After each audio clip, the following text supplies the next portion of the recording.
so much for a break. I didn't want to take a break from YouTube because of anything going on with YouTube.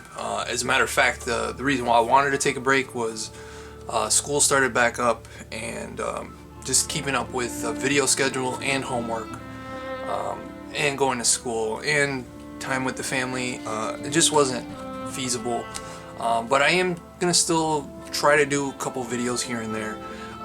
This one actually came from he's actually subscribed to the channel. It's a question he had about drawing the back of a character or human. Figure drawing is one of the biggest things, so if you have the means to get to a figure drawing class, please do so. Some people are uncomfortable with nudity, but it's not always nude women. It could be nude men. Sometimes they're covered up, so just look around in your areas. But Chris has asked. He's been subscribed to the channel, and he's a friend of mine, and he asked about drawing backs. So I'm gonna use my trusty sketchbook here, and I'm gonna pop up a couple images for reference. I can draw them from memory, but it's always good to use a reference shot or some sort of reference photo. For this, I'm going to use see what's sharpened here. I don't want to go too dark because when you're especially when you're just sketching, you don't want to go too dark because you are going to be erasing quite a bit. So using something in the mid-tone, like a 4B or even a 2B is fine. This is just a new sketchbook that I got just for doodling ideas. So you see here I drew an eye, and practicing noses, boots. It's always good to just practice whenever you can. I try to practice all the time. Alright, so I'm just going to pull up a couple shots here of a back. So my suggestion is, Google is your friend. So using Google as much as possible. So on Google, I'm just going to type in back reference.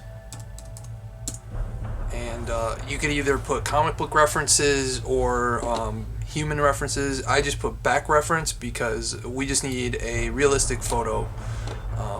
Since you're not selling these, it's more for practice. You don't have to worry about copyrights or anything. It's going to be in your sketchbook. So this is more of a straight shot of a back.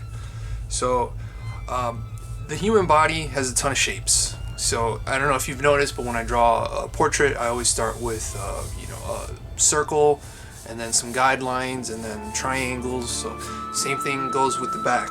If you're doing a dynamic pose, you always want to do like curved lines. But if it's just a straight-on shot, like what I'm looking at here, it's just a really muscular dude kind of extending his arms out. So drawing just a line going down and a line going across is always going to be your go-to.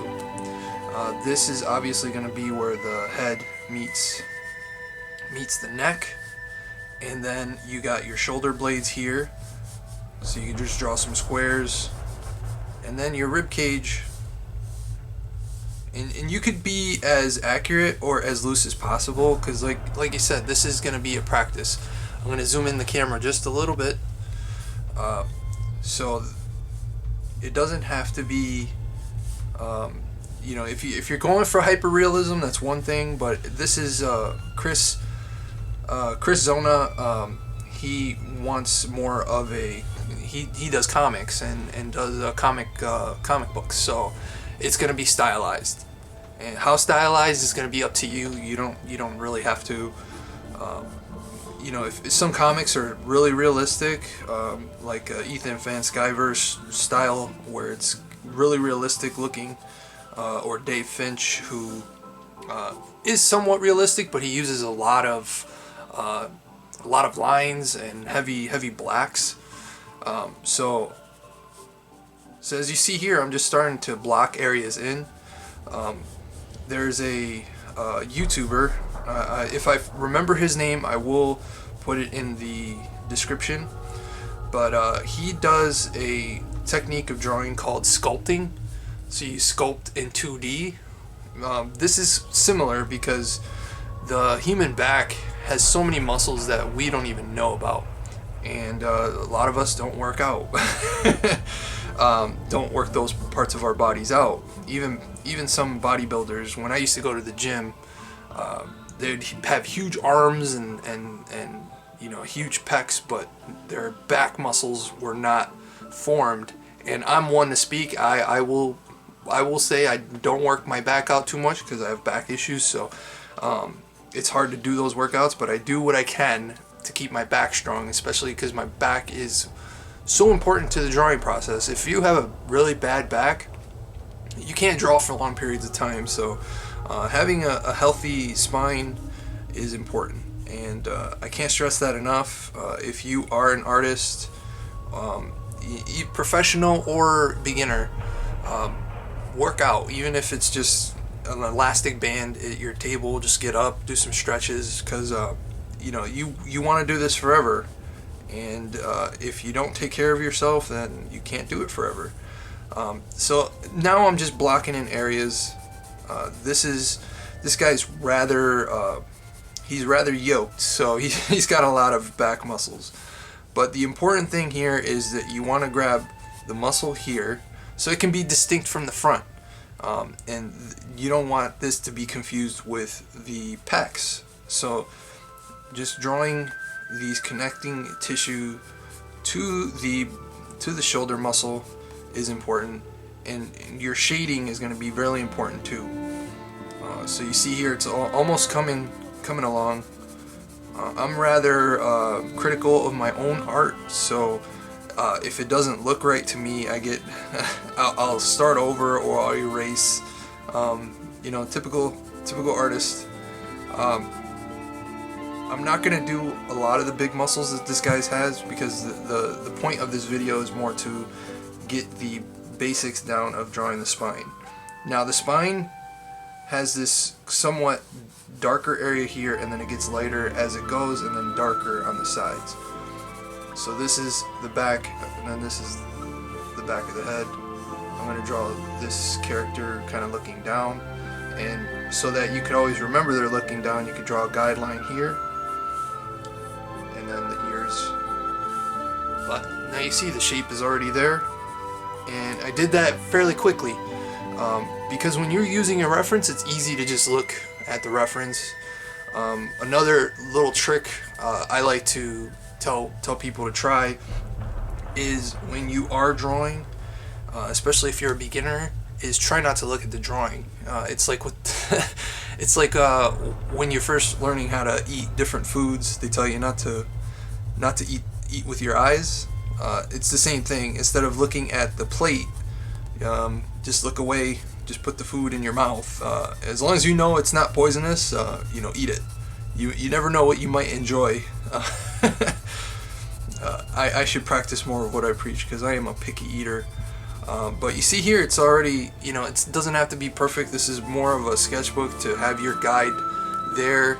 Now I'm going to do more of a sideways shot, and this is going to be more stylized because I don't have a reference for it here.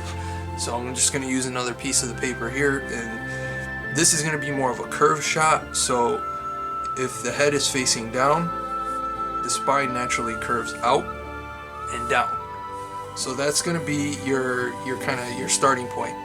Now, depending on what direction the character's in, so you use the same guidelines. You see I'm using the same technique, the cross and down, but because it's from an angle, you want to angle out, because your torso, your upper body, is much bigger as far as girth than your waist. You know, if you're drawing an overweight person, then yes, you can, you know, extend the belly out. But at this angle, it's not going to be protruding, because then you don't want the male to look pregnant.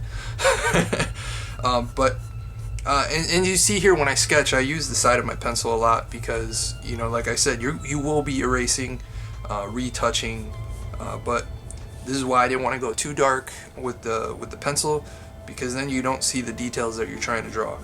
And then your shoulder blades are going to be flat. So if you want to just kind of give yourself a guide, you can kind of lightly sketch that area in, and then you can draw a little darker underneath, and you see it's already starting to come across as this is the lower body. If it's a very slender person, then the hip bone will protrude a little bit, and then you can use your shading techniques to kind of tell the reader and the person looking at the picture that yes, this is more of a side view of the character. And then just blocking it in, because we're not worried about detail right now, we're more worried about getting the shape down.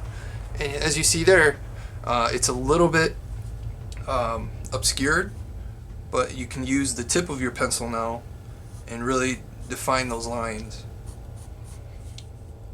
And here we'll have the ear.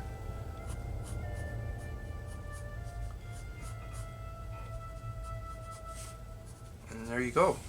It might seem like it's easy, but it takes a long time to really get this down. Even now, you know, years of drawing, I still find little things that I could tweak. So this is not a be-all end-all. This is something that you're just going to have to practice a lot. If you're drawing a monster, you might want to make, you know, the spine have spikes in it. So you could just use the basis of that. Same thing with here, using the tip of the pencil to kind of give it some shape. Realism's tough because in real life we have more soft edges. So using the tip of your pencil to draw these might take away from the realism, whereas soft edges will make it more real.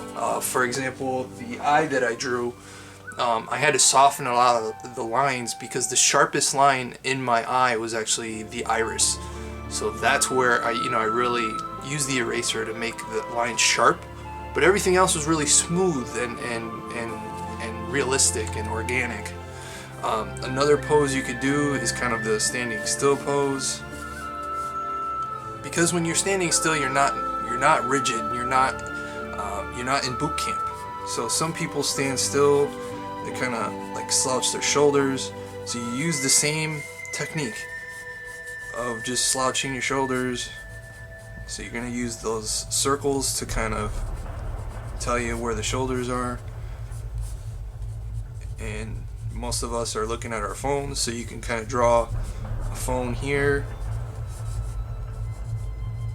And using that same block-in technique, you can kind of give it that look like, hey, he's kind of waiting for a bus, and be as loose as possible. Like I said, this is not going to go in a museum or anything, unless you're Leonardo da Vinci and his sketchbooks become published, but this is more to just get your basics down.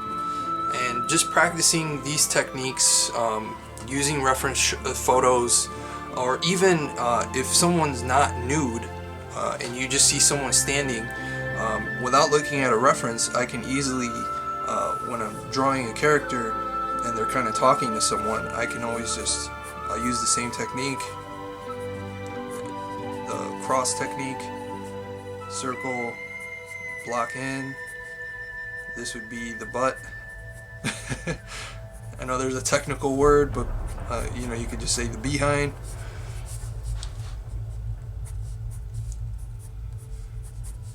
And same thing here, just the character is talking to someone, so this would be the other character here.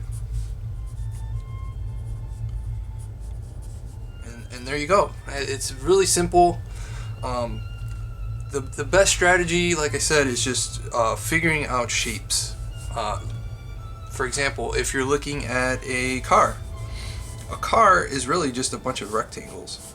So if you draw a car from a certain angle, you can just start off with a bunch of rectangles, and there is the basis of your car.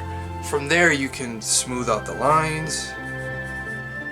You can use a ruler to kind of make sure that your angles are correct, but in the basic form, you're just bringing this thing to life on paper, and you are a creator. You're creating a world on a 2D plane. So I hope this video has helped you, Chris, and anyone else who's looking to draw backs.